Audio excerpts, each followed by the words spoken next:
राज्याच्या राजकारणात आता आपण स्थित्यंतर होताना बघतोय. कालच सामना अग्रलेखातून देवेंद्र फडणवीस झालेलं कौतुक असेल किंवा रत्नागिरी संगमेश्वर विधानसभा मतदारसंघ असेल किंवा रांधा राजापूर दक्षिणेतल्या रत्नागिरी जिल्ह्यामध्ये सुद्धा माजी आमदार राजन साळवींची चर्चा असेल, माजी नगराध्यक्ष बंड्या साळवींची चर्चा असेल. पण एकंदरीत ह्या घटनाक्रम पाहता आज रत्नागिरीत आलेले माजी खासदार आणि शिवसेना सचिव विनायक राऊत यांनी मात्र कोणत्याही परिस्थितीत आमचे नेते मंडळी इतर पक्षात जाणार नाहीत असं त्यांनी आत्मविश्वासाने सांगितलंय.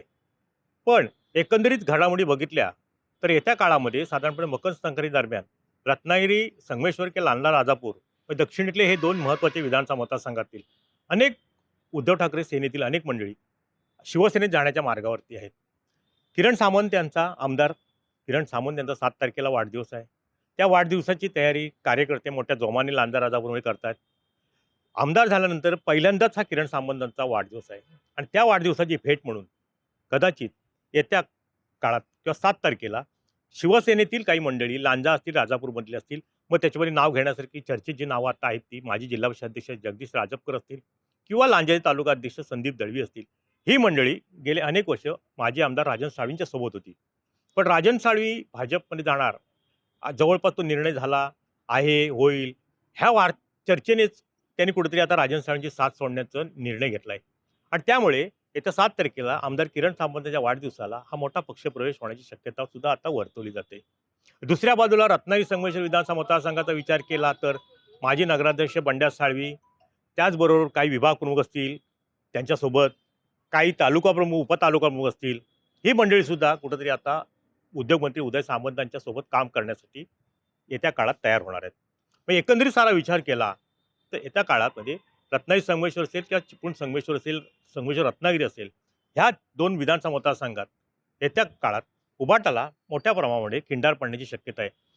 जेणेकरून भाजपमध्ये जाणाऱ्या राजन साळवींच्या चर्चेने सामंत बंधूंनी कुठेतरी आता आपलीच पकड ह्या 2 विधानसभा मतदारसंघात जेणेकरून दक्षिण रत्नागिरीमध्ये मजबूत करण्याच्या हेतूनेच पावलं उचलायला सुरुवात केली आणि त्याचाच भाग म्हणून येत्या 7 तारखेला 7 जानेवारीला आमदार किरण सामंत यांच्या वाढदिवशी एक मोठा पक्षप्रवेश लांजामध्ये होणार आहे आणि त्यामध्ये उभाटा सेनेतील अनेक मंडळी शिवसेनेत दाखल होणार आहेत. तर येत्या 12-13 तारखेला सुद्धा रत्नागिरी संगमेश्वर विधानसभा मतदारसंघात विचार केला तर मोठ्या प्रमाणात काही विभाग प्रमुख असतील, तालुका प्रमुख असतील, माजी नगराध्यक्ष असतील, उभाटातून शिवसेनेत जाणार आहेत. सत्ता नसल्यानंतर आपल्याकडे कार्यकर्ते येतात, त्या कार्यकर्त्याची कामं कशी करायची, सत्ता नसेल तर आपण इतर शासकीय कार्यालय असेल, पोलीस स्टेशन असेल किंवा इतर ठिकाणच्या काही अडचणी असतील त्या सोडू शकत नाहीत, अशी खंत आता खाजगीत सुद्धा हे कार्यकर्ते व्यक्त करत आहेत आणि कुठेतरी आता त्यांना सत्तेच्या जवळ जायचं आहे, सत्तेत राहायचं आहे. त्या हेतूनेच येत्या काळामध्ये रत्नागिरी संगमेश्वरमध्ये उद्योगपती उदय सामंतांनी सुद्धा आपल्यासोबत ह्या मंडळांना घेण्याचा निर्णय घेतला आहे आणि त्या माध्यमातून येणारी जिल्हा परिषद निवडणूक असेल, नगरपालिकेची निवडणूक असेल किंवा पंचायत समितीची निवडणूक असेल त्याची तयारी सुद्धा आता सामंत बंधूंनी जोरदारपणे केलं आहे असं एकंदरीत यावरून दिसून येतं आहे. टाइम्स डिजिटलकरता किशोर मोरे, रत्नागिरी. टाइम्स डिजिटलला लाईक करा, शेअर करा, सबस्क्राईब करा आणि बेल आयकॉन दाबायला विसरू नका. Times digital.